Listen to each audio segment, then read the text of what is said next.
ladies and gentlemen. Thank you for being here today for the first GNF session of the day. We would like now to start with a new session titled Climate and Environmental Action and Sustainability. And it's my great pleasure to give the word to Fanny Calianu de Jong, Principal Manager of the European Bank for Reconstruction and Development, who is the moderator of this session. Fanny, the floor is yours. Good morning, everyone. Thank you, Alessandra, for pronouncing my name, the very long and difficult name, so I will not do it again. I'm very happy to have many of you, and I know there are quite a lot of competing sessions and technical presentations around the building, so I would like to thank the audience for choosing us today. I know sometimes it's exciting to talk about Planet B and different ones. Today we will talk about Planet A, if that's okay, and we will focus on the climate issue. So I would like to say that this topic is very important, and I'm so happy to have these fantastic three panelists with us today from different, different universes, I would say, but you will see, and hopefully you will be convinced that we have a lot in common today to discuss. So I would like to introduce you to our panelists. First, Simonetta Kelly, Director for Earth Observation Programs at the European Space Agency, or ESA. And Simonetta is also heading the ESRIN establishment. And I think, hopefully, most of you know that ESA is actually a world leader in Earth observation and is committed to use the satellite data and the space-based technology to good use, basically, for Earth and society. A very welcome to you, Simonetta. Then I would like to introduce to you Alessandra Zampieri, Director for Sustainable Resources at the European Commission's Joint Research Center, or JRC. You will hear a lot of acronyms, so it's better to just cut them to JRC at this point. And JRC actually provides independent, evidence-based knowledge and science supporting the EU policies also to basically implement and positively impact society. And last but not least, our only male panelist, so I have to apologize for the gender imbalance of today's panel. It doesn't happen often. Alessandro Izzo, who is Director and heading investment teams at the European Investment Bank, EIB, for equity, growth capital, and project finance products. Very warm welcome to you. And as I work in IFI as well, EBRD and EIB, we're friends. But I will put notes on what you say today, Alessandro, and I'll go back to the bank and tell them what you do. So without further ado, I would like to basically set the scene, if that's okay, for the audience. First of all, why are we here? What are we going to talk to you about today? Why does it matter? And most importantly, what can institutions like ESA, JRC, and EIB do to address the climate environmental challenges that are global? I would say it's obvious that the climate crisis is real. Hopefully everyone agrees here, and it's already here, and it affects every region, continent, and oceans on Earth. And unfortunately, we saw it also very recently with Milton hurricane, that this is very much real, and it gets aggravated with global warming. So I would like to get your perspectives, if that's okay, from ESA. First of all, Simonetta Kelly, if you can make some introductory remarks. Thank you. Thank you, Fanny. Good morning to everybody. This is a session on climate and sustainability, which is really at the heart of what is the topic of this conference. And today we'll talk more sustainability on Earth rather than in space, which is also one of the elements of discussion these days.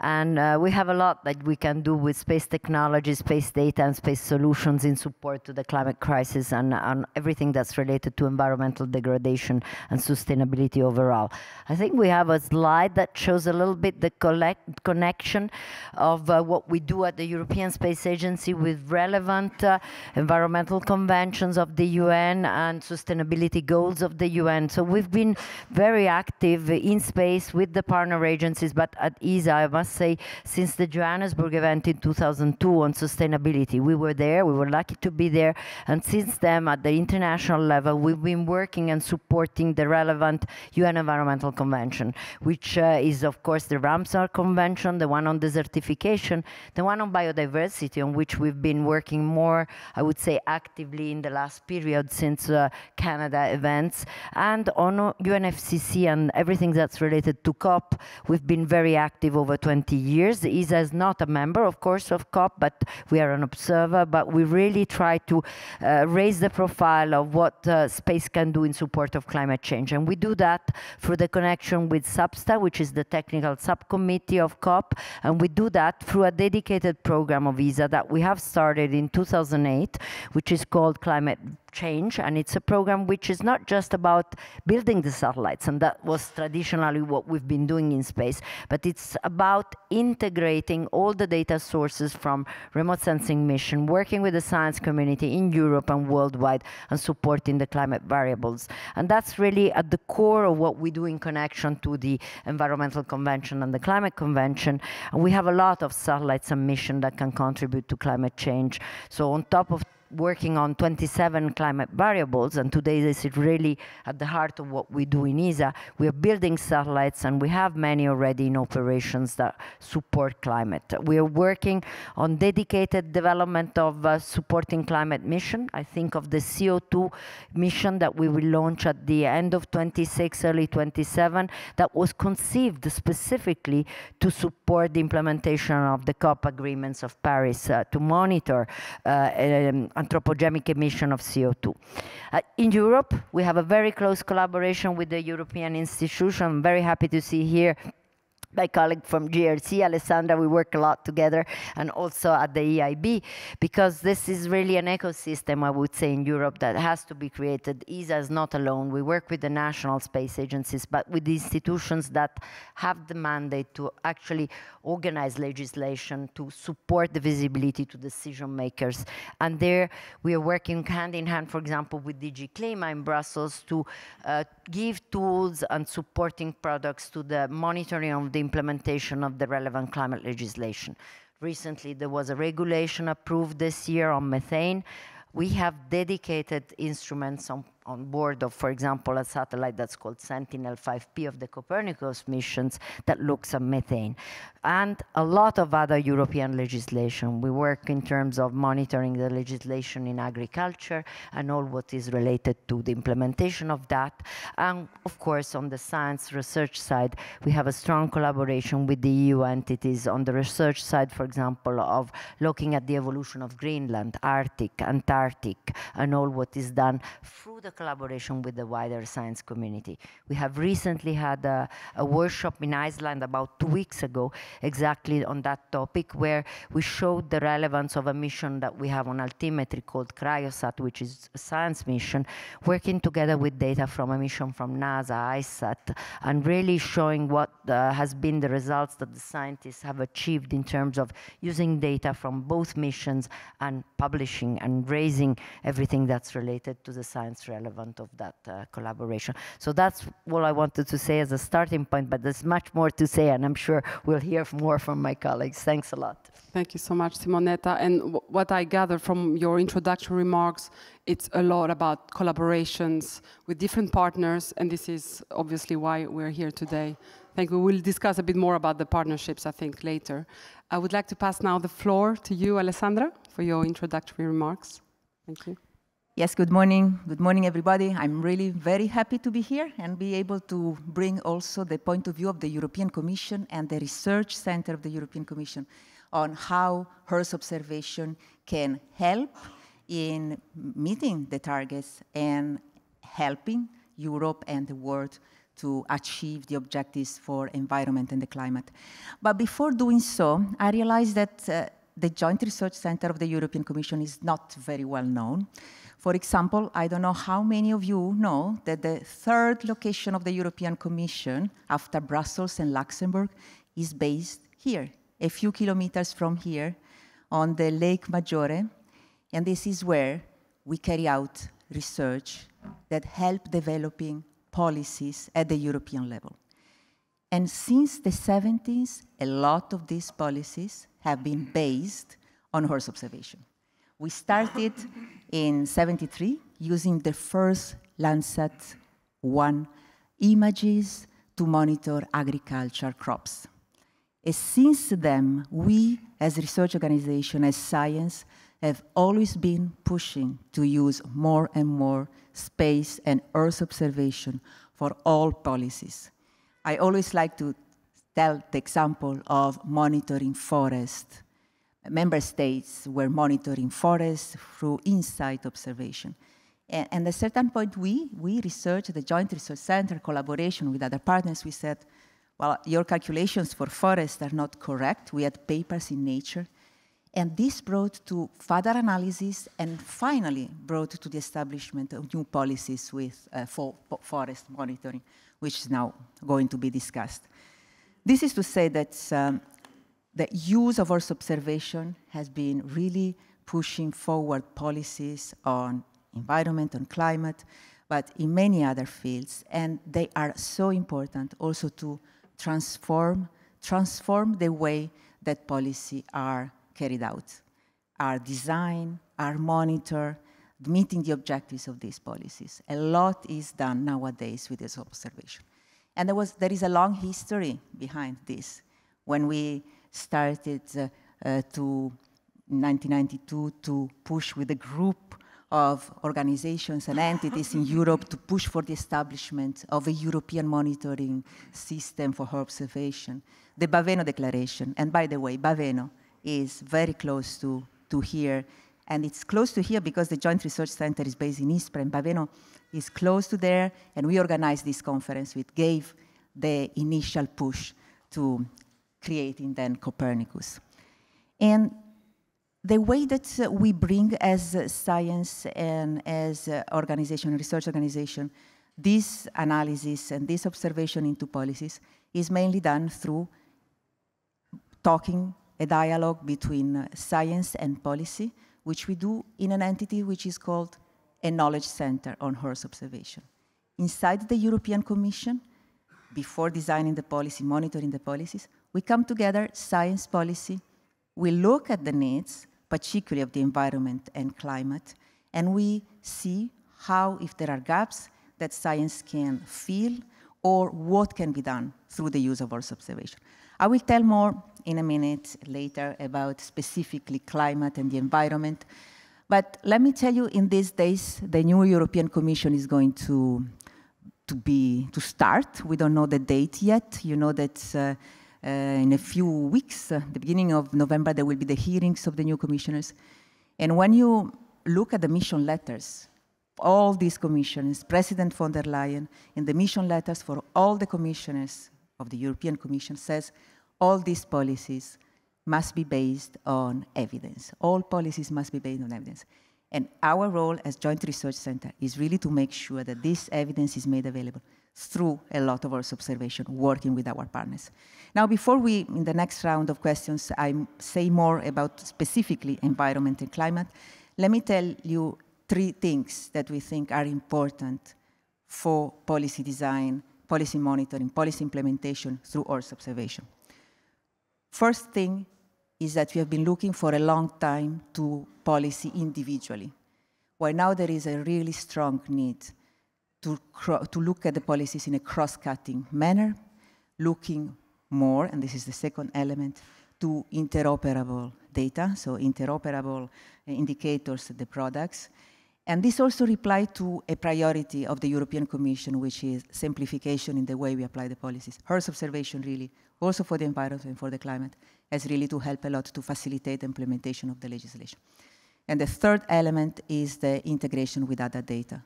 And we are working a lot on integrating socioeconomic data into the Earth observation. And this will help us to build what we call Earth intelligence. But I will tell you more later about this Earth intelligence. Thank you so much, Alessandra. And very important elements we're hearing already, that it's clear Earth observation is very important to address these global challenges. But where is the money? I think we need now to get the perspective of a bank and the EIB. So please, Alessandro, introductory remarks from you. Thank you very much, Yanni. Thanks, everybody, for your presence this morning. And thanks, Simonetta and Alessandro, to share the panel with me. So what does the European Investment Bank Group do and why do we fit in this setup?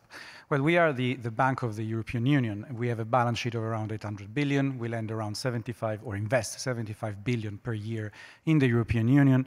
And within my team only, which is the activity which is more focused to high risk sort of investments, we have a budget of around 5 billion investments per year. So who are we? We are a bank, so we're an investor. We look at returns, but we are also at the crossroad between finance and policy.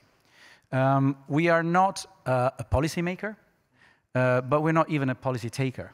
We have formed part of an ecosystem of institutions, of think tanks, of universities, where we contribute bottom up from our experience on the ground in the investments to create policies that fundamentally today have to cope with three key challenges for the European economy, which is competitiveness, which is energy independence, and which is fundamentally regaining some protection of European sovereignty. And the European Investment Bank embarked in this sort of like policy dialogue around what should be the clear priority of the Union in terms of investment. I would say very boldly in 2016-17 with our previous President Werner Hoyer, when we made a very bold statement. We actually decided to be the first multilateral that would dedicate 50% of its investment objectives to climate transition and climate finance. We have been kind of rebranded the Climate Bank. We have decided so to completely discontinue investments in anything which has to do with fossil fuel economy. And we have fundamentally dedicated all our investments efforts in two verticals: climate transition and innovation. And since then, the objective has been, as I said, to mobilize 50% of yearly investments in that space. By 2030, mobilize 1 trillion investments in the climate finance space, and make sure that 100% of our operation are Paris aligned, i.e., notwithstanding they are not pursuing, let's say, immediately climate taxonomy related investment, still the investment will not actually compromise the attainment of the Paris objective of carbon reduction. We have become fundamentally the trade union, the channeling vehicle between the capital markets and where the investors want to put their money with an ESG sort of objective, and the investments that actually attract this type of resources in verticals that promote climate transition and innovation. A very important word to be added on the ecosystem that we participate with, which is clearly the Commission, ESA, and research institutions around the European Union. In our role of policy sort of like contributors, we need to be quite attentive to the importance of sending signaling effect to investors. And this is what I always say. It's very important in terms of engagement of our institution. If I gave some numbers, okay? They can seem big, but they actually a drop in the ocean if you look at the amounts that you need to mobilize to really allow the full transition and meeting the carbon reduction objectives. But the importance of knowing that smart money is put against certain type of investments and policy goals from certain players that I would say are particularly educated and investment savvy, sends a very important message to the market. And that's where I think the cooperation with institutions like yours is very important, because it only reinforces the strength of this signaling effect. And I will say a bit more about the verticals in which we invest in the next round of questions. Thank you very much, Alessandro. I will not start a debate of who's the green bank, because EBRD says we are the green bank, and I will not fight with you, because I know that you were a lawyer in your past life, so I think I will lose. But I think it's not mutually exclusive. Actually, we're very happy that we're all becoming green banks. We have actually trailblazed the system. Now today, even national promotional banks like Cassa Depositi e Prestiti are going in that direction. Actually, the whole banking system should become a green banking system. So I think it's only good news. Right answer. Thank you. So thank you very much for these introductory remarks. I think what I would like to do now is to ask questions individually, and I will invite the audience to start thinking about a question you might want to ask later on. So pay attention, not to duplicate questions. I will start with you, Alessandra. We spoke about the importance of Earth observation. Sorry, Simonetta, sorry. First with you, sorry, because it was about Earth observation. I wanted to first discuss with you more about, okay, Earth observation helps us to understand our planet better. We understood also what it does for the climate. But could you tell us a bit more about the type of, economic activities in which sectors Earth observation can demonstrate the power and the added value of space for society? And if you could also put a layer on what ESA is doing about this, and perhaps also with the partnerships that you have developed or you are developing, because I also know that in your past life you had a lot to do with international cooperation with partners.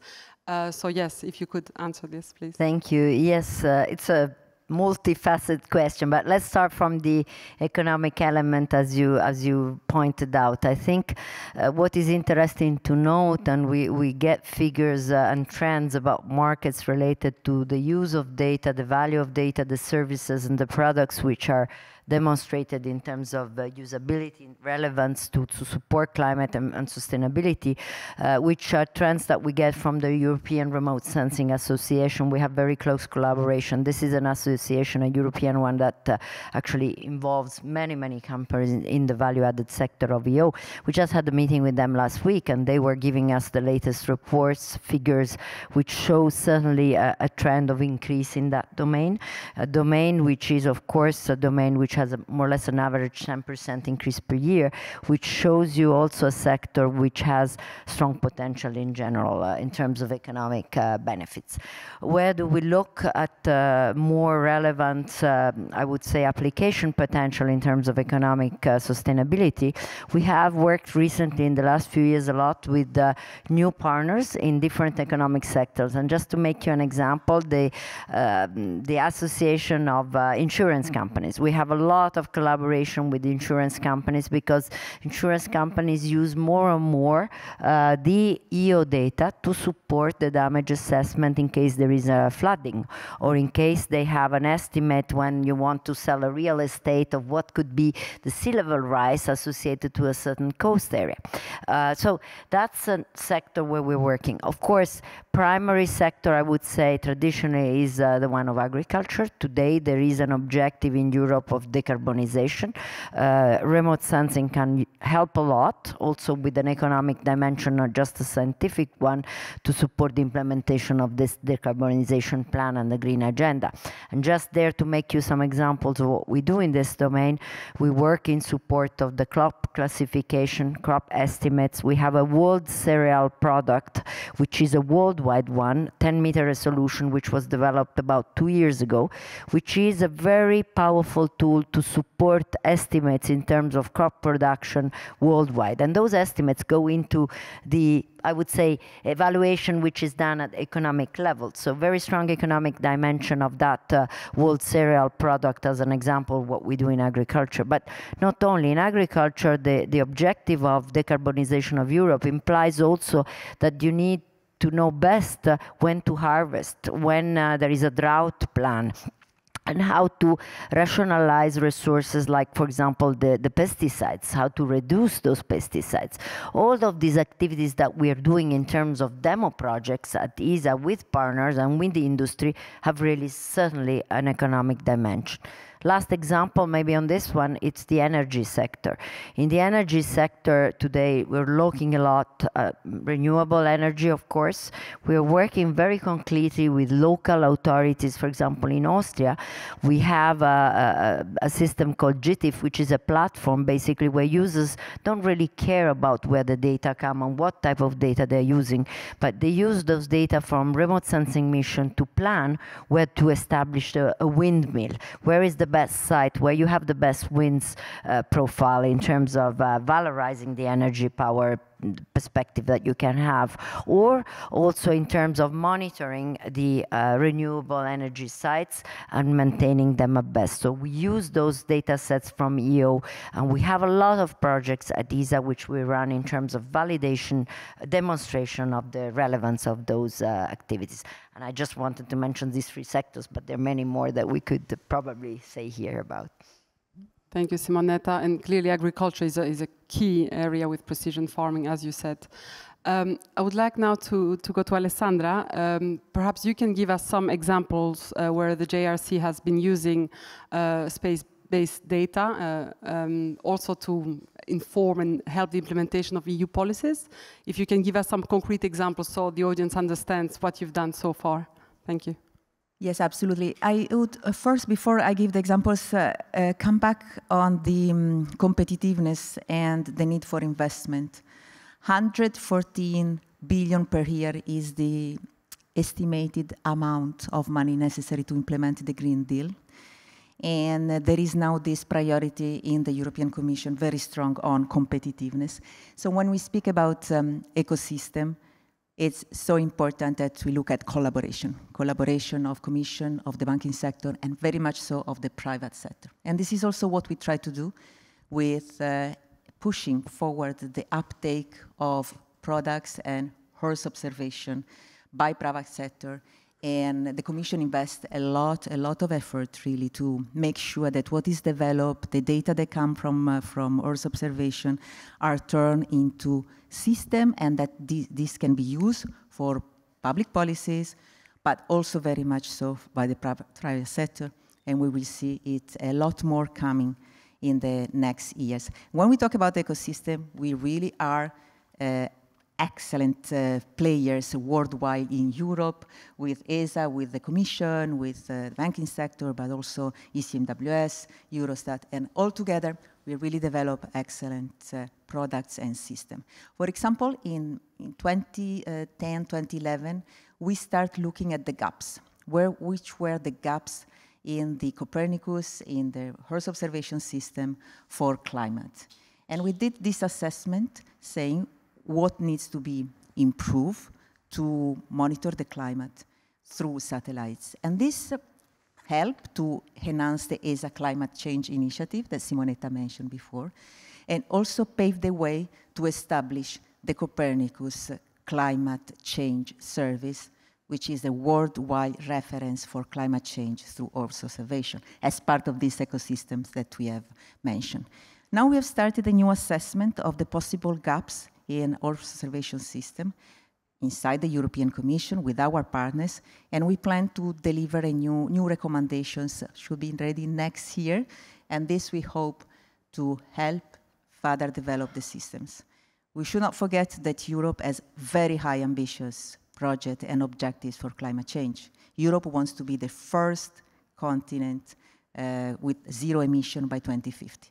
There is a plethora of legislative proposals, initiatives to reach these objectives, and it is a common endeavor with really Earth observation, and this ecosystem having to contribute a lot. Another example is linked to monitoring of greenhouse gas emissions. Here too, we developed in the past work to see how we can monitor greenhouse gas emissions through Earth observation. The Commission established a task force for this in the past, and now this has paved the way to launch what Simonetta said, now this flagship expansion Sentinel mission, CO2M, which will be launched, I understand, 2026, 27.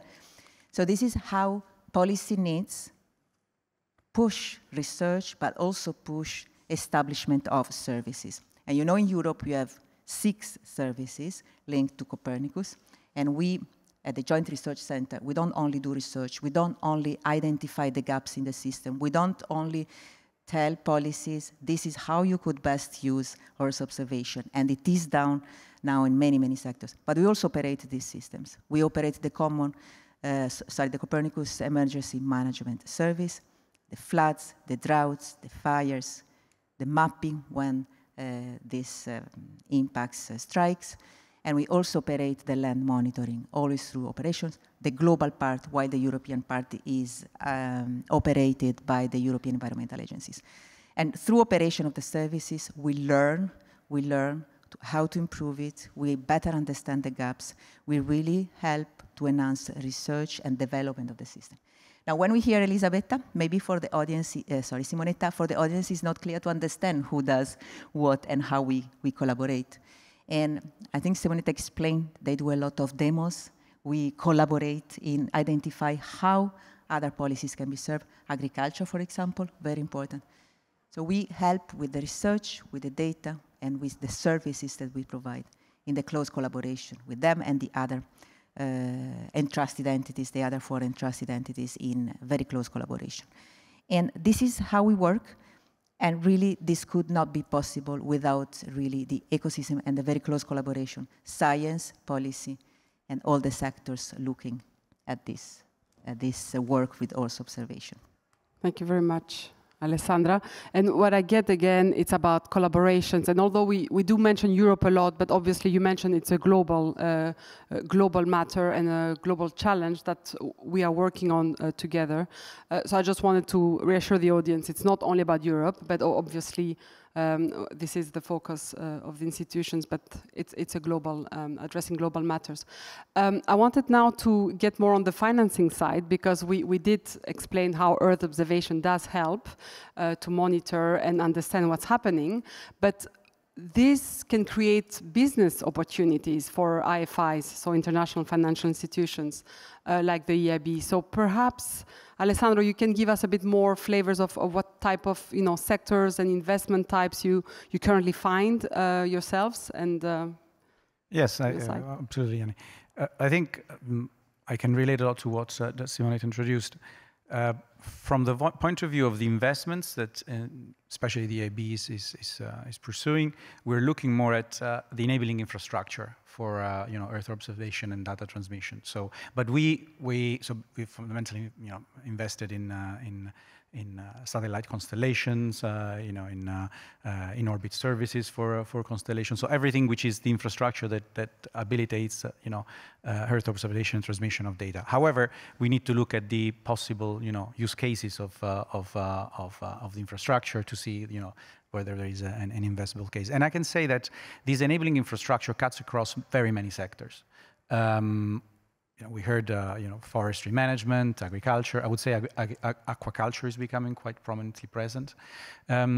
One sector that Simonetta didn't touch upon, but I think it's quite important, it's infrastructure management and in particular resilience, assessments of resilience of infrastructure. You touched upon a bit in terms of deployment of energy generation capacity. We've seen it a lot with our head when we finance energy generation and networks, but the whole underlying analysis of the resilience to climate events of the area where the infrastructure is actually located is fundamental. A newcomer as a sector that uses a lot data, but it's, I think, for proximity to where we invest is becoming quite a prominent use case, is insurance and banking. For risk assessment, for claim assessments, that will drive a lot. The most, especially the most innovative business cases of fintech and insurance tech, and that's definitely where we see a lot of money going through. And another sector that I've not heard mentioned, it's mobility and logistics. That's absolutely where we see a lot of. We've invested lately in a freight forward company that optimizes through AI and Earth observation the flux of goods forwarding, and this makes the business cases more compelling and more active. So I like a lot, and I retain from also the discussion I had the concept of we shouldn't be looking at space as a vertical in itself. We should be looking at the part of space infrastructure and data as an enabling component to fundamentally any vertical of public choice and private investment, and that's where we see the evolution. Thank you, Alessandro. If I can, sorry, I'm gonna pick on you a bit more. You had a panel on Monday discussing about investment gap, and you mentioned some of the financial mechanisms that EIB provides, like venture capital. Could you give us one sentence or a couple of sentences of what type of products you have for these types of companies? Absolutely. Fundamentally, we follow technology development from TRL 3, 5 to full commercialization with a full suite of products. We start in the early stage with equity co-investments, pari passu with the European Innovation Council Fund. One of my teams is, in fact, the equity investment advisor to the fund. So we advise the fund to invest equity together with grant in early stage companies. Then when companies move, let's say, to Series B, C, so they grow a bit in their business case sort of development, and also accordingly technology readiness development. We actually have a patient capital instrument called venture debt. So we provide debt, which is not dilutive of the shareholders and investors, but it's not remunerated by interest like normal debt. It's remunerated by a participation in the company by way of warrants. So we basically take part of the what is called the upside. We share in the risk, but also in the reward of company growth. And then when companies are really sort of like maturing and getting to the, let's say, pre-public capital type of phase, pre-IPO, we have a pure debt product that is helping them to grow. And when with this, basically, we accompany the full evolution of company growth. This, as far as direct investment is concerned. Then there is a whole other part of the group that is an investors in fund, is an LP, limited partnering funds. So we channel through venture capital, mainly venture capital funds. We create the ecosystems for investing in space companies, and quite few prominent Italian companies here at the Congress, at the event, like the Orbit, have been financed by us through these products. Thank you so much. No, it's important to know that you're supporting the whole life cycle, so to speak, for these companies as well to grow, and innovative companies to grow. And again, if I may, with two fundamental partnerships. One with the Commission, because we either deploy resources together with, or with support of the Commission, and with the private sector. We never lead rounds. We never are the only investors. We always finance up to 50% of the investment cost, and actually, we do not price the market. So we always want the private investors to take a view on the technology and the business case. We do it ourselves, but on the price, basically on the equity value of the company, we come from a very disciplined DG market view that it shouldn't be a public institutions providing signaling effect as to what the value of a business is. So, yeah. Thank you very much, Alessandro. And I think it's obvious that money is needed, but the ideas and the science base is needed as well. If I can now think ahead and let's look forward, and I will have a question for all of you, the same pretty much, but hopefully we'll get different perspectives. And Simonetta, we know that Earth observation literally is part of the toolbox for the solution and can help not only governments, but private companies, as Alessandro said, to make informed decisions and take actions. There was also, I think, Earth observation science strategy paper recently published by ESA, which was very, very interesting. I noticed especially the element of collaboration, again, that we mentioned, international partnerships. I think it was on page 20. I was trying to see if we're there. We're not there yet, but one day we will be there. I wanted to say that for me, when ESA works on these Earth observation programs, and clearly is part of the solution that many of us need, if you can give us a bit more, about how you're going to do it in the future, and if non-space sector, stakeholders like ourselves can be part also of the solution. Thank you. Sure, thank you. So maybe just to clarify, how do we keep the role of the various actors, and Alessandra referred, maybe we were not so clear on that one. I think one element is ESA's developing mission, and ESA today has 15 satellites in the Earth observation domain in operation, and more than 40 in the making with the European industry. So basically we have an infrastructure which is a space infrastructure related to meteorology, Copernicus and science mission. We see it here, which is part of the core of what we do. So we build satellite with the industry, and we make sure the data are provided to users in a continuous way. And not only, so we make satellite A, B, C, and D, for example, in the Copernicus context, which can grant data provision and quality data provision securely to users. So that's part of our job, and it's also part of our future, in the sense that we need to grant continuity of those data with the next generation mission and with new missions approved to support the challenges we have. Second element is, of course, the valorization of those data. So that's part of what ESA does in terms of distributing the data on a free and open data access policy. So here we are in ISC. It's very important for all international partners to understand that they can access those data freely, those at least from ESA missions, even if they haven't invested into the setting up of the satellites. And that's, I think, something which is extremely relevant in the overall context of the challenges we're talking here, sustainability and climate. We distribute the data, we archive the data, and we actually make sure those data sets are with the cloud system available. And not only that, ESA has an additional role to coordinate with partner agencies, over 30 partner agencies, that we actually have access to third-party missions. This morning I was with the Japanese, with the Koreans, with my DG, we had meetings. We do have access to data sets from those partner agencies since a long time. So I would say the value added of ESA in this context is also the one to provide the data sets which are not just European to those who needs to use it.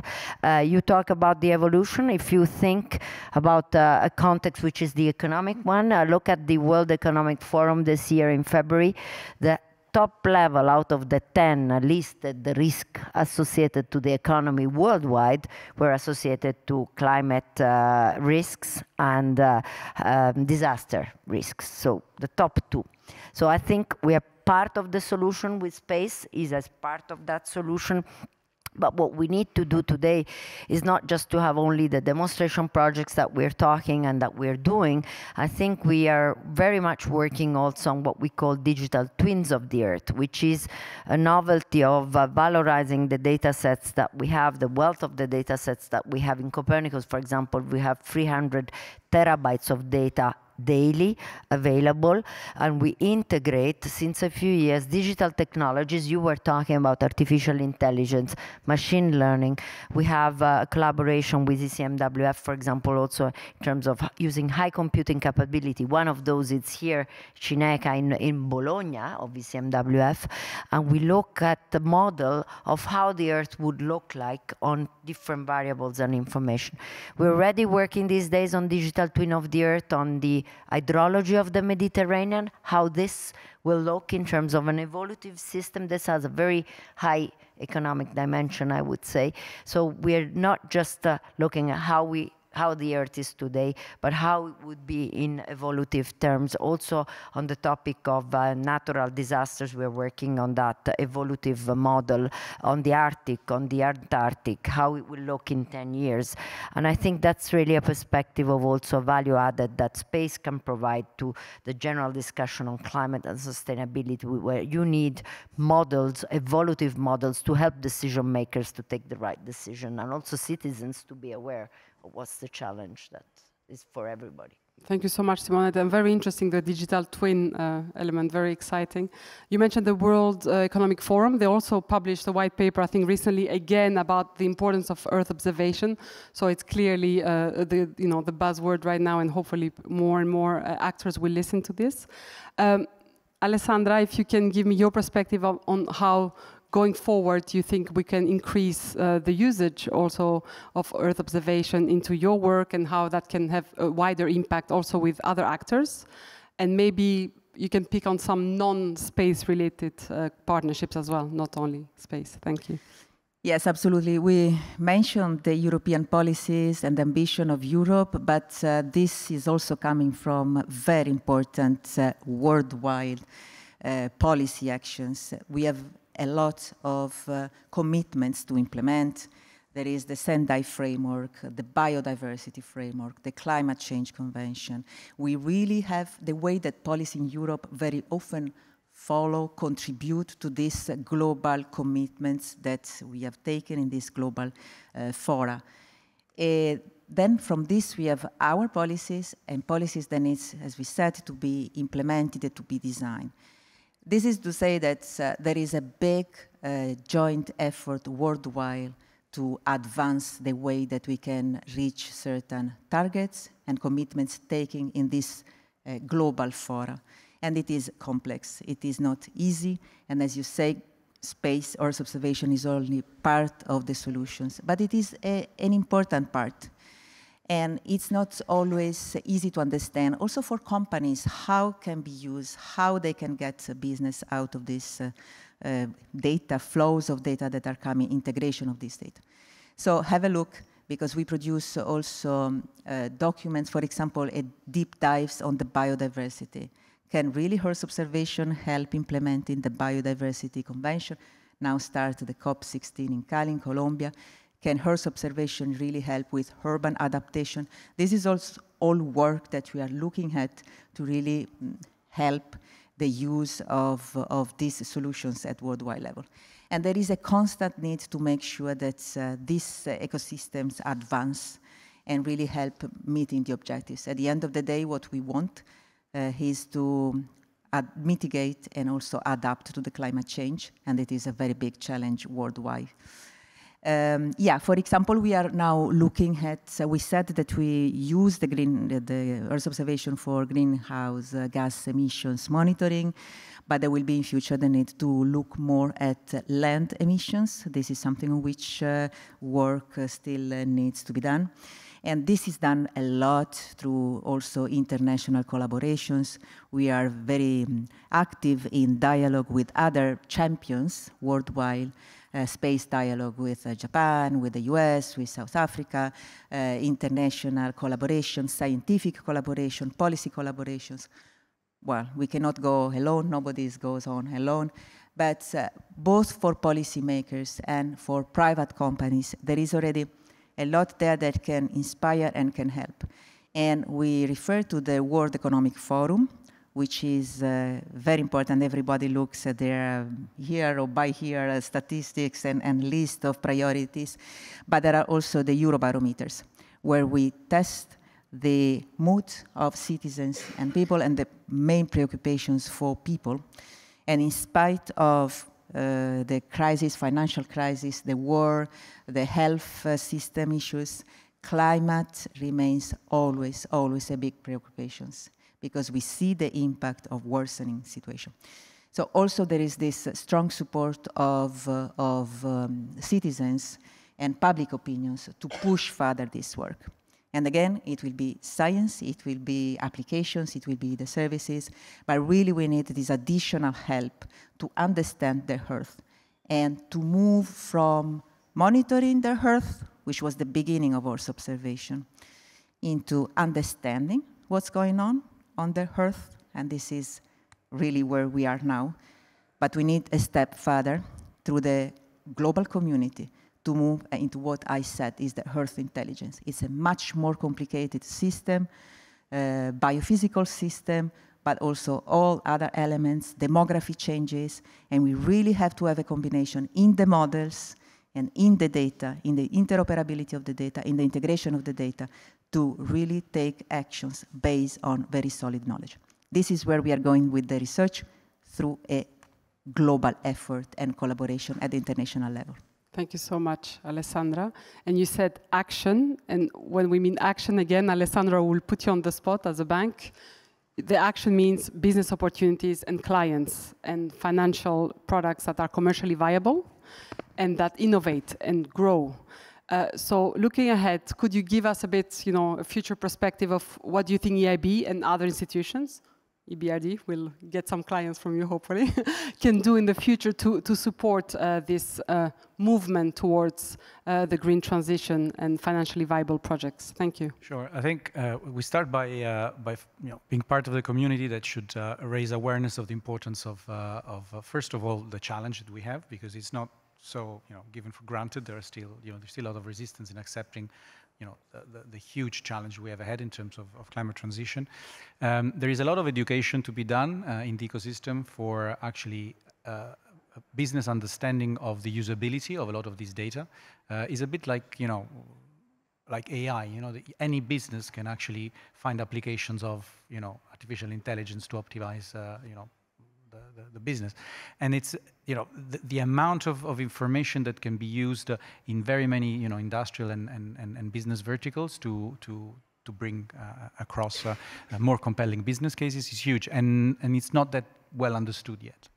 As EIB, we see a big challenge in the scale up of the companies that are either deploying the infrastructure or that could become big users of this data, and this is also a general challenge of the European innovation sort of investment panorama. It was highlighted in the Draghi report. Is one of the priorities also of the Commission. How we support now from the early adoption and early deployment of the infrastructure and early adoption of these data-driven sort of business cases, the scale up to the next phase. And in this, we are actually coming forward with a dedicated envelope for scale-up finance to innovative companies, which will of course look at space data use as well. I mentioned briefly earlier on, so it's a debt product that we will dedicate to companies that are now accelerating their either infrastructure deployment or business case expansion. In selected verticals that for us are always pretty much associated to climate transition, climate adaptation, risk management of climate events, and another sector that we're looking more and more with attention is biotech use and space-derived data for human health and biotechnology development. It's something that will see some potential and we will dedicate part of our resources to. Great, thank you so much. So as we said, there are a lot of data, but what we need is actionable information, so investors know what to do with it as well. So I think that's a very important element you brought here. We have a few minutes, and I do want to give the chance for the audience to ask a question if you have thought of one. I don't know, maybe someone wants to raise their hands. Do we have a mic? Thanks. Please introduce yourself as well, if that's okay. Hello. Yeah. Hi. So Ryan Laird from Green Orbit Digital, so marketing consultancy focusing on sustainability. So let me get the. I wrote it down here. So really, I just wanted to ask, what would you say are the key communication challenges really in promoting investment in space-based sustainability solutions, really, particularly engaging non-space? So. Yeah. That's an excellent question. And I think all three would say that information and marketing and visibility is important to explain a very technical topic to a non-technical audience.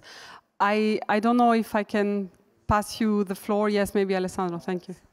I think one needs to change a bit the paradigm of thinking with regard to sustainability and data relating to sustainability. It has to do with, from an investment perspective, it has to do with the resilience of the business case to risks. So the way that you actually make your business case more resilient to downside risk, being it unavailability of your infrastructure, reduction of your market, and the likes. The more you can use data from all sources that allow you to make your business case more resilient, the more you're going to be successful as a venture, and that's the framework within which I would see use of space-derived data for sustainability. I mean, it's because we have this idea that data for sustainability means fundamentally it's very much linked to protection of biodiversity, ecosystems.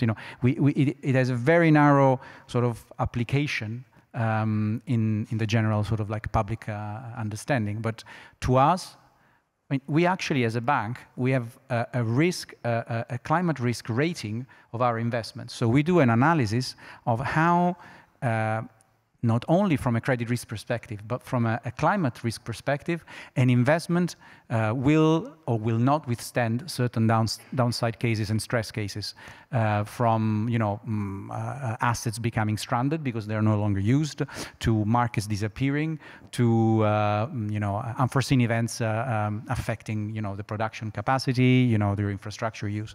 So this is really the angle that I would think we should be looking at when we talk about sustainability data and investment decision. That's a good point, because obviously you have to adapt your messaging to who you're talking to. So clearly Alessandro will say you're losing money if you don't have the right data. So this is how you would talk to your clients.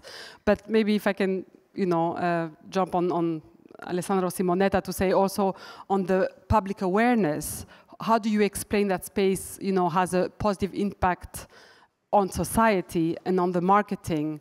I don't know if you can give us a different flavor than just the risk, which is very important, Alessandro, but I think a different angle. Maybe a different flavor is a concrete program that we have set up because we went to the US a few years ago, looked at the success model in the US of supporting new initiatives, new startups, and we created something which is called a Lab in ISA, which is a place where we actually favor companies to come, get the expertise, the right technical expertise, but also the right advice in terms of what potentially are the markets they can enter, who could be the partners industrially that they can find, and what is the value added of a demonstration of a product that they might want to promote. So I think not only we are reflecting, we are trying to communicate, but we are really having very concrete measure, and this is only one of the many in my domain actually that we have set up in terms of a programmatic organized line, but also a place where people can go and get help in that respect of looking at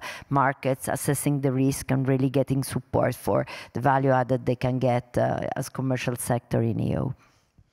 And just very quickly from my side, well, first of all, I would like to say that a lot exists that we have explained. Don't reinvent. A lot exists there. You can use it immediately, and companies are doing. Today, I really wanted to talk about policies, European, global, but believe me, now we are more and more contacted by insurance companies, by banks. We are organizing a workshop inside the Commission in 2 weeks on tipping point with the World Bank, with the European Bank. Businesses are really investing in biodiversity, and they are the financing sector. So a lot exists, and already the investment are moving on, and industry is really working a lot on this. And reach out. If you want maybe to know more the data, what exists, don't hesitate. A lot is publicly available, but don't hesitate to reach out because a lot of things exist already and can be immediately used. Although there is a long way to go, I agree. Still a space for improvement. Thank you so much. And maybe I would be a bit cheeky and also mention an initiative actually spurred by the ESA, which is called Space for Green Future Accelerator. And the marketing and how we explain what we do with Space for Earth is very much at the core of what we're trying to do there. And it's many partners, EBRD included, and the Commission, EIB, yes, you're part of it as well. So we are trying to make that communication for the non-space, people, basically, to understand what is the value. I think we're running out of time. We have 10 seconds. I don't know if there were many questions, but you can hopefully catch with our panelists later. I would like to thank you all for your perspectives, and if you want to give one last word for the public. You've got 1 sentence each as a conclusion, because I didn't take notes, so I'm not making any conclusions. 1 sentence each, please. 1 sentence is spaces, sustainability and spaces in support of climate relative essential for everybody. So happy to continue to work in this domain and work with you all and make it understandable to all. Fully share, and it's a question of good collaboration by all partners. So more collaboration is needed to go on this, all partners. Well, I conclude with, traditionally astronauts have had a different view of Earth than humans living on Earth. So I think there is a very great contribution of the space industry and ecosystem to, by always driving innovation, not having a legacy of of assets and investment paradigms that block actually development and promotion of new solutions. So it's with an optimistic sort of like outlook on the sector and contribution that I close. Thank you so much. That was a long sentence, but we will take it. Thank you very much, everyone.